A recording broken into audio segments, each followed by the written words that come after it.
much. I think that was the majority of them. Maybe the Brighton second yellow, I believe it was just dumb, I guess. I don't know. Yeah, that's just one of those. I mean, once you get to the second yellow, you can't really review it. So then it's not really you know what I mean? It ends up becoming one of those talking points that nobody wants. Let's take a look at the fixtures here. We already talked a little bit about, obviously, Tottenham and City. Brighton Bournemouth, really interesting match, kind of fun. You know, to me, every time I watch these teams, what I realize is that they each have 2 or 3 players that are just a class above even a really good class team. I think Bournemouth and Brighton are actually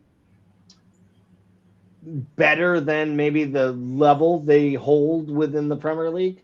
But I think there's players on their teams that are even better than their club. And I don't think there is a player in the Premier League that is a step below where he should be than João Pedro. Like, I think João Pedro would have been every bit as good, if not a better buy, if Spurs had made him their record signing to replace Harry Kane.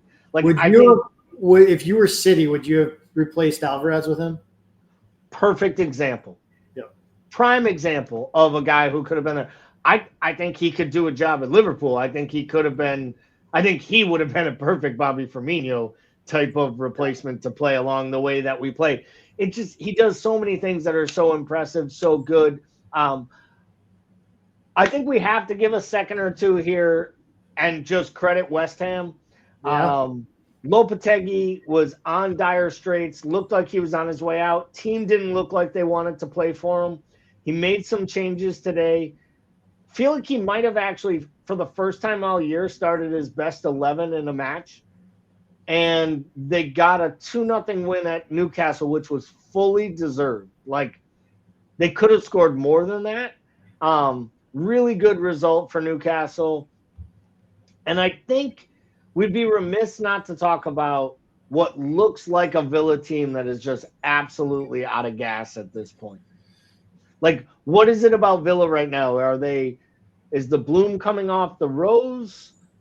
I think, you know what I think it is? I think it's a timing? combination of things. I think this is the first, I think the Premier League has now gotten a full cycle of what Unai Emery likes to do with this side. So I think it's kind of like, I think this is similar to what started to happen with Liverpool, you know, when people had gotten multiple rounds of Jurgen just running the rails off them. I think they're starting to figure out what Unai Emery likes to do tactically. I also think that this side, given its injuries, may not be capable of doing the things Unai Emery wants to do with a high line. And I think that you're seeing these results, especially against classic counterattacking sides, which Palace is right now. And I think Unai Emery's probably going to have to adjust what he wants to do with that back line and maybe go back to more of a counterattacking style like he did those first 2 or 3 months he was at Villa and he was just putting the midfield together. I think he's going to have to pull this thing apart and kind of start to scrap it back together with what he's got right now. Yeah, I think he has to be a little bit more pragmatic. Yeah. Do you think that Champions League, and I mean, I think they play tomorrow or Wednesday, I can't remember, but I think they have Juventus too. It's not like some small match. It is another massive match for them this week. Do you think at some point they're just going to have to commit to one of these two competitions and try to push forward? And for the fact that they're doing as well as they are in the Champions League, and you're there again, and you may not get back anytime soon, and you might have the best knockout manager in all of world football outside of Carlo Ancelotti. Don't you almost have to focus on the Champions League and be like, we're going to do something special here in the Midlands, here in the England? I don't know. I'll tell you what, my philosophy on league over Champions League is my opinion is you should always prioritize the league, even if that means that you alienate your European competitions. And I know there's value in not only this, the journey of a deep run in Europe, also financial ramifications, right? But to me, with TV money and the way the Premier League is, to me, if you don't focus on the league, I think it deeply hurts your chances. To me, the Champions League is like, if you're going to make a deep run in the Champions League, you almost have to have 2 or 3 years in the league in a row of placing into that competition to give you the opportunity to build the quality and depth you need to do that. You're 100% fair there. I just more or less talk about like, my problem is this. I think this is such a competitive league. I think you can argue when you look, and we're going to look at the table. Well, let's bring it up right now. Yeah, I think you can argue right now when you look at this table, right, that Brighton with no European competitions, Tottenham, yes, they're in the Europa League, but like I just feel like because Chelsea is resurgent and looks like a legitimate top 4, like to me, I think Chelsea looks more likely to finish in the top 3 right now than Arsenal does, in my opinion.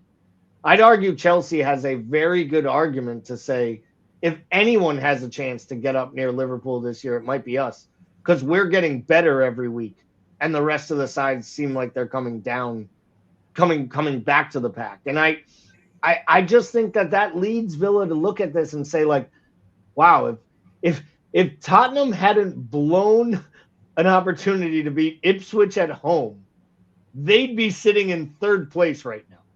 Like this league is so tight.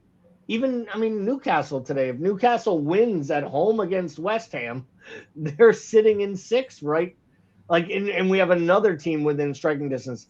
I just wonder if Villa looks at this and thinks to themselves, maybe we got there a year too early. Like we almost like Newcastle did 2 years ago when they finished 4th. They got there just like a peg too soon, before the more investment came, before the actual change. And I just wonder if Villa gets themselves, like, let's say Villa can somehow finish in the top 8 of the Champions League, and they're guaranteed a final 16 spot. I think they look at that and they probably are like, yeah, we're rotating and starting backups in the Premier League on the weekends of those Champions League fixtures. Just because they don't know. I mean, it was 25 years since they were in the top competition in European football. I don't know that they can chance it happening again. I don't think they're Liverpool or even United saying to themselves, I think this is going to be very interesting because we've talked about like how bad the bottom of this league is, right? But I think what we're finding out really is how mediocre the top of this league is. And so, like, if I'm Villa, right, and I'm trying along, like, yeah, like I take a look at all these teams that are in the like battling for top 4. I also look and see we're only 3 points off the 3rd. Like, you know what I mean? So I think there's going to be some really difficult decisions to be made. You could go either way. I'll be interested to see what they choose to do. Well, you talk about the bottom of the league, so let's take a look at the second half of the table, which, you know, again, you get all the way down, you know, to West Ham, Bournemouth, United, and Brentford between 17 and 15 points. I mean, these sides are still really within, like, if City is still within touching distance of Liverpool, right? Then West Ham is in touching distance of City. And that's when I'm it's really like, it is interesting. It's really a 14-team league though, right?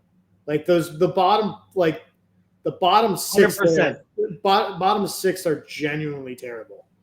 They are, but I will say this. I picked them to go down because I thought it would get worse, and I didn't think Cunha was this type of player, and I didn't think the 1,800 guys with the last name Gomes would be able to keep them up. But I got to give credit where credit's due. Back-to-back victories, should have gotten a result against City. That Wolves team will be up with West Ham and them before we know it, and they won't be looking in this group. I think you are right. This is a 15-team league.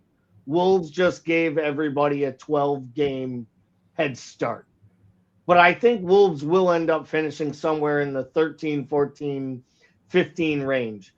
But you are right. From Everton, Leicester, Ipswich, Crystal Palace, Southampton, they are poor sides.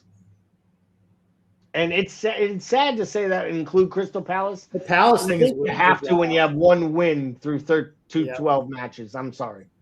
It's really sad to see that. Yeah, it's sad to see that team play like that, especially with the amount of exciting, like Sarr and Wharton, and like, they've got so much like young attacking talent on that team that's fun to watch.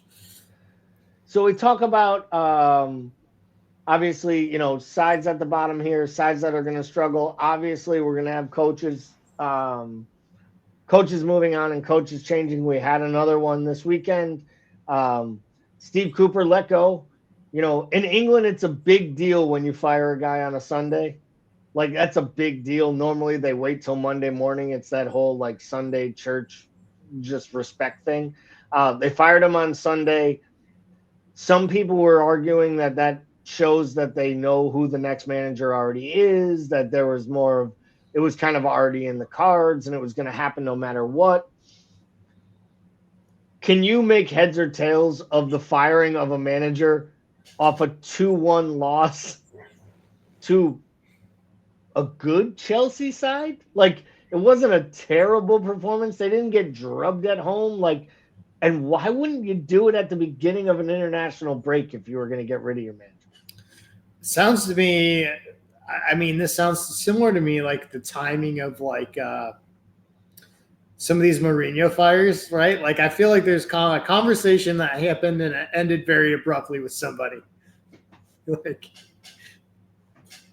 Right. Like, someone came in and said, like, hey, I want to talk to you about how the second half went. Yeah, He said, I want you to get the F out of my office right now. And they were like, we want you to pack your shit right now.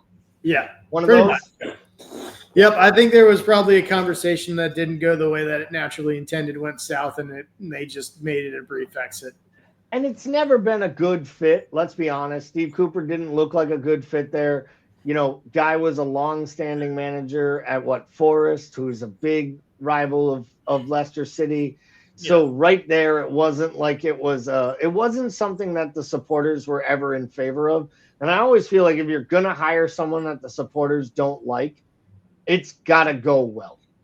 Because once it starts to go off the rails and the supporters are already like, go bleep yourself.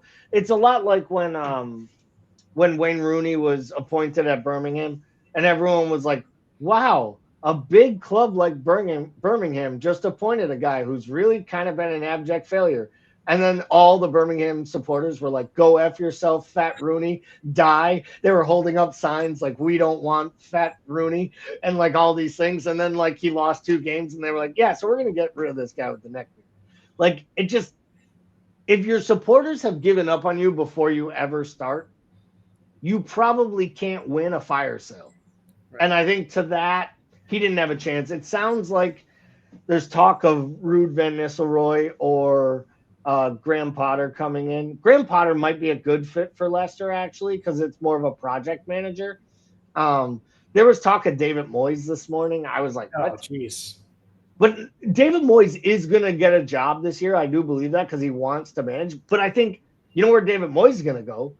He's just going to go freaking to Crystal Palace and basically be like, Woy doesn't even know his name anymore. Great. So he can't come, guys. Can't wait. I'll help us play a 4-4-2 and ruin all the attacking prowess that we've created over Can't wait to see that attacking, that beautiful attacking team in a 4-4-2 with Fellaini in the midfield. Yeah, it would be great. It would be awesome. You'll have Adam Wharton trying to play the Fellaini role and Mateta trying to hold up like he's freaking Ledley King. It's just unreal. They're unbelievable. It would be outstanding comedy if David Moyes ends up at Crystal Palace. But so let's get on with